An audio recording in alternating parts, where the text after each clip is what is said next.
So I just loaded the font, but I don't see it because I need to restart Illustrator for it to actually install into the program because the program's open.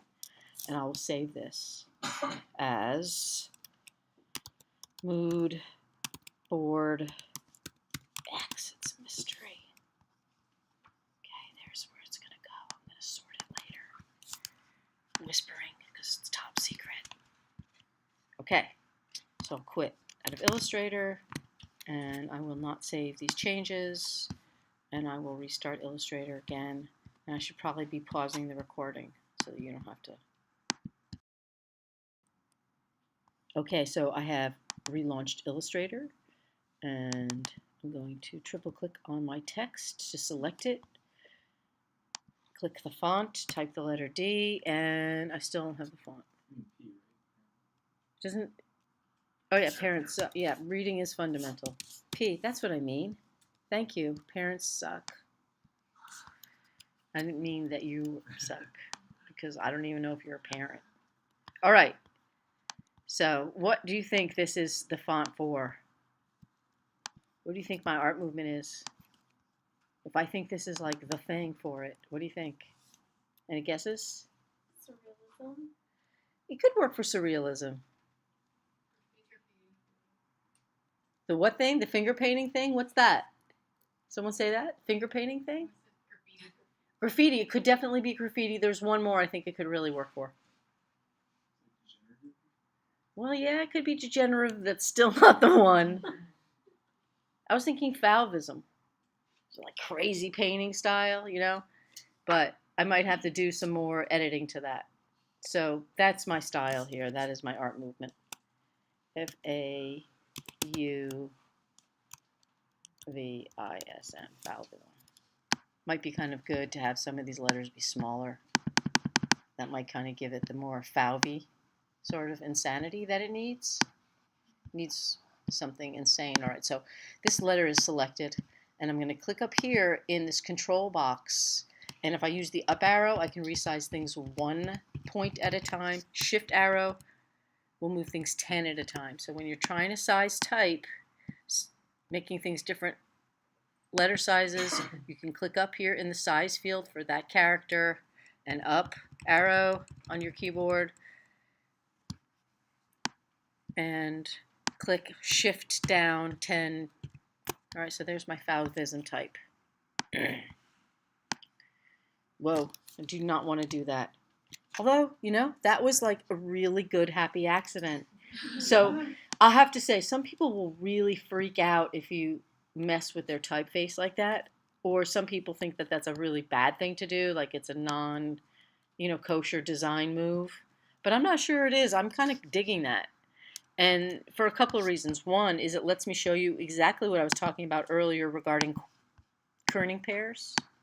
So these are different size letters, so it's a little bit outside of the jurisdiction of what would be considered proper type use, but it really stands to exaggerate the point of what is not happening with a font, such as this that's now completely stretched out of shape. And that is, these letters have not been tested against every other letters. When fonts are designed, have I told you this already, or is this a dream? Okay. I told you this? All right, so kerning pairs. Yeah, I touched on it last week. So if I click here between these two letters and I go to type and character panel, there's two settings here. The first one is for changing the spacing in between individual letters. That is called kerning, Kerning, and then there's this setting which is tracking, which is across an entire word. So kerning and tracking are what allow you to adjust the negative space or the tension, the dynamic tension between letters in a type treatment. It's unlikely that body text that's not in a font or that's in a font that's commercially based is going to really need much tracking and kerning, but once you start creating custom elements, you're going to need to be able to do that more for logos, etc. So simply, if I click between this U and V and I decrease the number for my kerning here, put a negative number here, and now I just moved it over -75. So you'll want to play with the spacing in between the letters when you begin to create custom items. Okay, moving right along. So I might also want to have a color palette in here, as well as my subhead and body copy. Do I want to have text in color? Is that something I'm considering? You might want to take an element like this. And because I can't stop myself, I'm going to click between the A and the F here sometime in the near future. Here, let's try it again. I'm not seeing my cursor point. I'm assuming that it's actually there. And I'm going to, yeah, see, it's actually a screen redraw error. You notice it's not showing me the cursor insertion point. It is there, but when I click here, it's not showing it. So bizarre. So I have to just kind of trust that I'm clicking there, because it's either being caused by screen flow or just my computer's dying, and that's a serious issue. No, so it's moving, and that's good, right? So if I click between these two letters, it's flashing for whatever reason, and I'm kerning that in. I can't use tracking, because tracking would be an overall setting. If I had this sentence here, and again, I'll put this in a font that I think will help to illustrate my Falvey point here. You know, for better or for worse, I'm going to use marker felt, and I'm going to increase the size. So tracking is across the entire sentence or words, even amount of spacing. Okay? You know that now, right? All right. And then whatever I want this font to be in. Might still want that in marker, might not. I'm just going to use it again. Here's a nice little trick. I'm going to select this text, and it should see my font towards the top here, but it's not filtering. Typed in M. I type in MAR.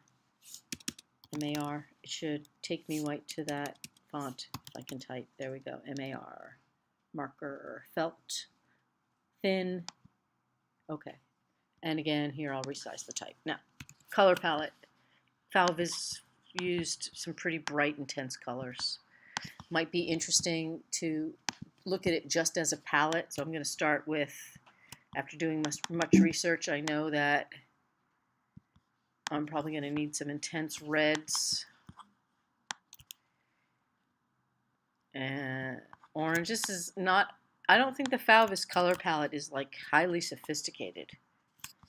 Falvey's or Falve is animal, and these were the painters that painted really wild, thick, crazy, emotional paintings that were kind of out of control, or really high amount of energy in the work.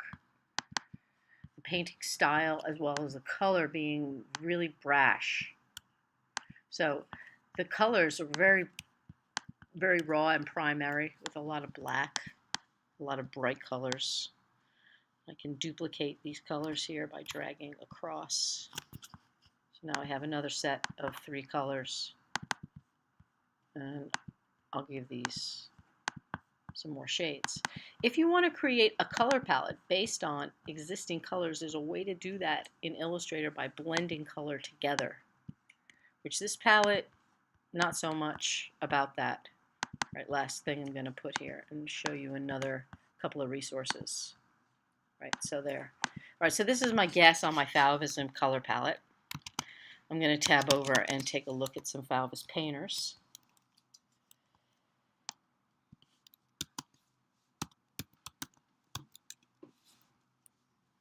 A style of painting with vivid, expressionistic, non-naturalistic use of color that flourished in Paris from 1905, and although short-lived, had an important influence on subsequent artists, especially the German expressionist Matisse, regarded as the movement's leading figure. So I just want to see some awesome Falvey's paintings, and this is what I mean by maybe not the most sophisticated color palette, but pretty edgy for the time when this was happening to be painting in these kinds of colors. Okay, so if I tab back to my work, you can see where I was getting that from. So now maybe since I'm really painting about the animalist painters. How might I want to incorporate that in my poster design? And you can think about that. I'll let you think about that for a minute, right? Just as a matter of helpful information, I'm going to create another way of creating a color palette here that I had in the previous space art poster. And I'm going to create a set of colors using two opposite colors in the color wheel. Color wheel and types of color information or color contrasts is a next discussion point coming up shortly. I'm going to choose this purple color and this green, something less obvious, as if that was obvious, not very obvious. Right, so this kind of icky green, trying to make it kind of not that clear. That's not bad, okay? So if I have two colors and they are not analogous colors, such as red, orange, yellow, they follow each other on the color wheel, or analogous, so these are not next to each other, but they're across from each other somewhere on the color wheel. Maybe not exact complementary colors, but somewhat complementary. And I want to create a palette of these colors by having two squares in Illustrator, and I'm going to select them both. So I'm using this black arrow tool, and I'm clicking on one square and holding the shift key down and clicking on the other. There is a wacky tool in here, and this is called the blend tool. It's underneath the gradient tool. So I'm going to click it and then kind of come down to this lower right hand corner of this green square. Pressing the Option key on my keyboard and then clicking is going to open up this dialog box where I can have Illustrator actually draw in between objects between these two things. So smooth color is going to give me a lot of steps. I don't really want smooth color. I want a specified number of steps. I want to generate 3 more colors based on these colors. So here I'll click 3 and click OK. And then over here on the right side of the second box, or the second square of color, I'll click and it's showing me the in-between colors. So it generated these colors that you might never have picked yourself. I certainly probably wouldn't ever make that color if I was, trying to do something, right? So I'm going to tell you what that is again. I just did undo. So I have 2 rectangles, squares, and then I pick this blend tool. So it's picked. Press the Option key. I'm going to try to remember what corner I click on this time so it doesn't look like it's tumbling, but I'm going to press Option, click, and this time I'll do 4 steps in between, so we'll get some other new muddy colors in the middle. And we'll click OK, and I'll click down here on this opposite corner. And it's still twirling, and I don't know why. It really should just be generating it straight across, but whatever. So now I have these colors, but this is kind of nice because this is a different plum color, and this one, really, do these look any different? Hardly. Somewhat. Right, so what could you do with that if you were using this in your artwork? I'm going to go to Window and choose Swatches. Here's a thing called Swatches, and this is my Swatches panel in Illustrator. And if I want to keep these colors here, I can get the eyedropper tool, which, if you're looking in this palette, is on the left side towards the bottom. And if I try to click, I'm not happy, right? It's going to turn them all a color. So before I can actually sample color out, I need to recognize that this is a kind of group. So what Illustrator did was it created a calculation blending color values, averaging them across these 2 initial colors and sectioned them off mathematically. So now we have to actually make them into separate objects because, oddly enough, okay, you ready for this weirdness? If I click on this one with the direct selection tool, this is the only thing selected because this tool will allow you to select something inside of a group. And if I just change this one's color and click OK, all the rest of them will change. So they are still married, they are still united, but if I click on one with this sub-selection tool, I can change its color only, and again, all the rest of them will change. So once I am now done making calculations, essentially, or blending colors, and I'm going to go Command Z because I like that one better. Switch to the regular selection tool. I'm going to click away first and then click on it. And you can see there's this line going through. So just to bring the point home, if I use the sub-selection tool again, I can crunch them, I can move them. They're still all connected. Okay, this is also an interesting design feature, which I'll talk about another time. But I'm now going to tell this thing to be separate things. So I'm going to click on it and choose Object and Expand. And now it wants to expand this object into fills, and it doesn't see any strokes, so it's just going to do that. And now it's oddly still a group, but it's no longer calculable. It's no longer a tool I can use to make calculations. If I click this and change the color, that's all I've done is change the color. Okay. So now I can actually pull color out of this and keep it with my eyedropper tool. So here I can click a color and then come over to my palette and dump it in by clicking this square and dragging it down. So I can select, let's try that again. Come on, eyedropper tool, click.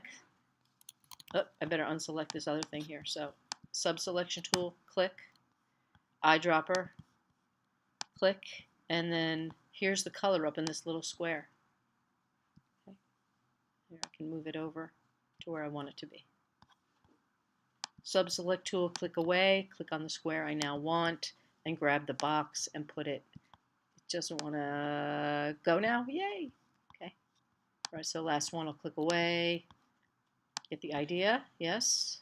All right, so this is saving these custom colors. So now might be a really good time if you have any questions or concerns regarding your thoughts that you've now been ruminating on for the assignment for this week. Are there any questions on the assignment? You guys seem really sturdy there. Claire? Is there a way in Illustrator to collage? Is it geared towards that? Right, so yes, there is definitely way to collage. So if I'm going to take some photos, right, that I want to use to represent my fabulous Falvism painting style, I might want to paint on a piece of paper and do that, but I'll pretend that I am this amazing artist and painted this painting. So I'm going to control click on it and choose copy image and command tab back over to Illustrator and paste, edit paste. Edit paste. Okay. It's large. It's in the front of everything. It's maybe wants to be behind at least some of this content, so I'll send it to the back. So I'm going to do object, arrange, send to back. So if I want to now start layering other things on this, such as a fabric swatch that I find, I'm going to have to import that in. So in terms of cutting things to be like a specific shape, that might be more advanced than you want to tackle, but I will certainly show you how to do it. Okay, so I just put this image in this tutorial. I'm probably going to go ahead and cut this into two at some appropriate point tomorrow, but I'm going to keep recording now. So if I then now have an ellipse and I decide, you know what, I want to put a bunch of things in circles here, cancel, and this artwork is one of them, so I'll move it over. And on top of it, I will make a shape, an ellipse, and draw it here. There it is. Right, so it's green right now. If I take the arrow tool, this circle is selected, and I hold the shift key down and click on this artwork beneath it. That's the only other thing that's selected, just these two things. And I go to Object, Clipping Mask, Make. That should put the artwork into the circle. Boom. So that is the shape on top of the artwork. So the thing that you want to be inside has to go under the shape you want to put it in. The thing that you want to go inside should be under the shape that you put it in. So without getting into, super duper illustration lesson, just know that if you create a shape and you wanted to alter that shape, we talked a little bit about the pen tool last week, so I was going to add some points to the shape just for kicks and giggles. So I'm adding some points to the shape. Create like too many. And since this is Fauvism, I'm trying to think of a way to sort of make this look freaky and painterly and just blasty. So I added all those points to the side. You okay? Everyone okay? Seriously, are you good? Yeah. Okay. I want to come over here and show you some weird things. Under distort and transform, this is actually putting a filter onto this circle that now has extra points on it.